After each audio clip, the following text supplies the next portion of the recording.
Bunny, and it's time for today's video. Time to get sassy. Sassy, sassy, sassy, so sassy, sassy, sassy. I feel like I have the original Swamp Family hairstyle going on today. So today's video is going to be an uncommon objects hurl, which allows me to show you some of my favorite things to collect and buy, and a little bit of my oddities or weirdness collection, just things that I love.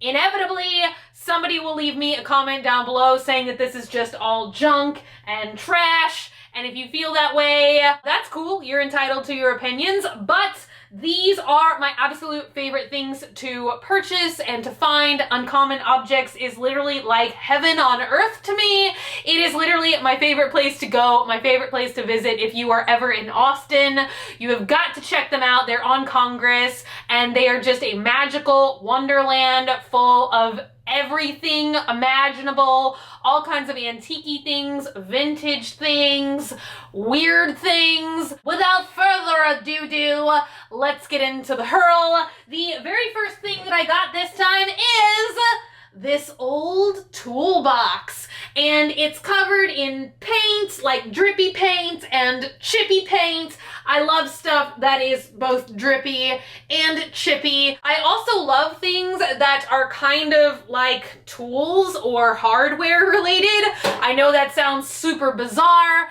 but I was very close to my grandpa, and he unfortunately passed away a couple of years ago now. I can't even believe this December will be the 5th year since his passing. But my grandpa used to build all kinds of things. He was really into woodworking, and so his garage and his tool shed was like a magical wonderland to me. I used to go and hang out in there. So I just have really fond memories of that, and items like this make me feel closer to my grandpa.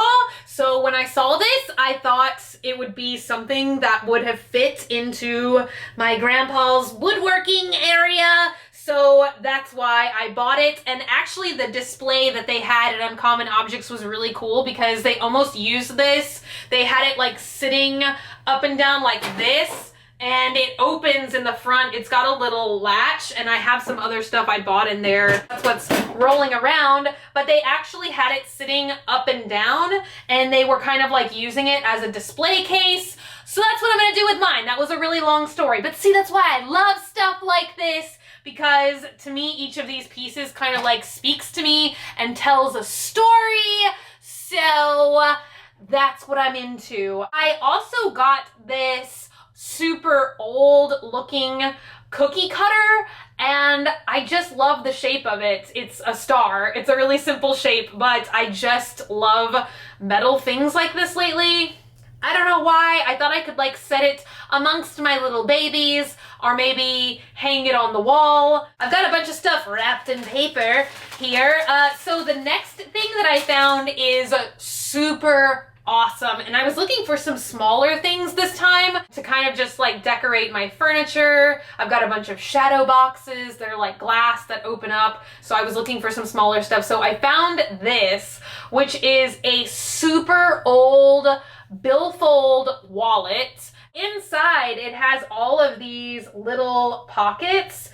I mean, it's just extremely old and decrepit. If it was in better shape, I would be using it as a wallet. I just thought it was like super duper interesting. And now my battery's dying, so give me just a second. Also, I am deeply distressed about how many holes my favorite shirt is getting in it now, and I'm scared it's gonna fall apart. Alrighty, Rudy Tooty. Next object wrapped in paper is a teeny tiny little decrepit baby. I actually got this because when my mom was growing up, she had a baby just like this. It was like a tiny little pajama, sleepy looking baby, and she said she used to put a safety pin on it and like hang it from her curtain. So you can see where I get this from. I too will pin it to my curtain. Keep the tradition, keep the transition, keep the tradition, keep the tradition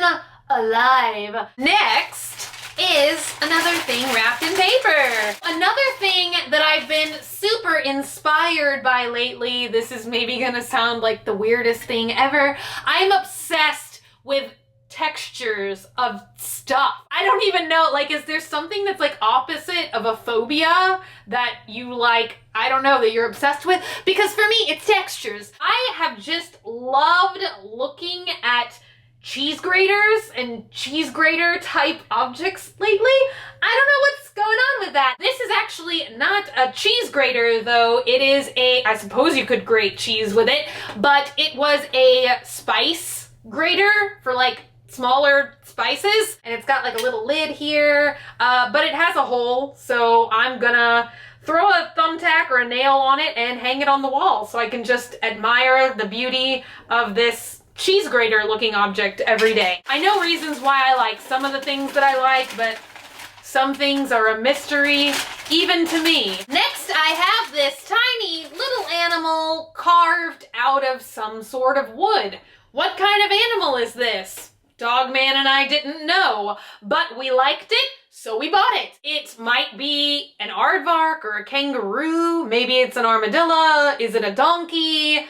I don't know. Somebody comment down below what you think this animal is supposed to be. It kind of has like spikes on its back. It's kind of got like the face of a donkey or an armadillo. I have no idea what this thing is. So now the toolbox is empty. So they actually had it like this on top of a bookshelf in the store, and I really like that. So I think I'm going to maybe use this as some sort of display box myself. It's got a hook in here so I can hang some stuff from it, stack some stuff inside of it, maybe shove a baby in there. A baby doll, by the way. If you're new to this channel, I just realized how horrific that sounded. Next, I got a book. And this book had a funny title, and Dogman is always really good at finding like old and exciting books in Uncommon Objects. We have quite a collection. This is called Shams. It's like a storybook of some sort. It is super duper old. It has this really cool like autograph kind of page in the front. I'm not sure. It's got a bunch of like handwritten notes, a lot of numbers written down. I don't know. Is this like a super old library? I don't know, but it's dated 1894. It smells so lovely. And I love collecting blue books as well. I love different shades of blue. It's very calming to me. So that was another reason why I was like, it's perfect for the collection. The last thing that I have to show you guys today is a brand new baby. You guys know that I love collecting all sorts of creepy dolls, and literally I have almost bought this doll 5,000 times. I think sadly she has been in the store for a super duper long time, and I felt so sad that she was like always in there and nobody was buying her. Normally the dolls that I buy are like a lot more decrepit and falling apart and grotesque looking. That's just the way that I like them. But I felt so sad that she was still there. I felt like she needed a home, so I gave her one. And if you look very closely, you can see she has teeny tiny little teeth. I love dolls. I know dolls like scare a lot of people, but they don't scare me because they're made of like plastic and other stuff. Thank you guys so much for watching. I know some of you love these videos and have missed them, and some of you hate them. I love sharing some of my other stuff, like my decorating kind of stuff, with you guys as well. Thank you guys so much for being here today and for watching. If you're not already and you'd like to be, hit that button down below. Subscribe. Become a member of the Swamp Family and give an alligator its wangs. Also, if you want, you can like me on Facebook, facebook.com/graveyardgirl, or you can follow me on Twitter, Tumblr, or Instagram at Graveyard Girl, same way it's spelled here. I love you guys so much, and I will see y'all tomorrow. Bye!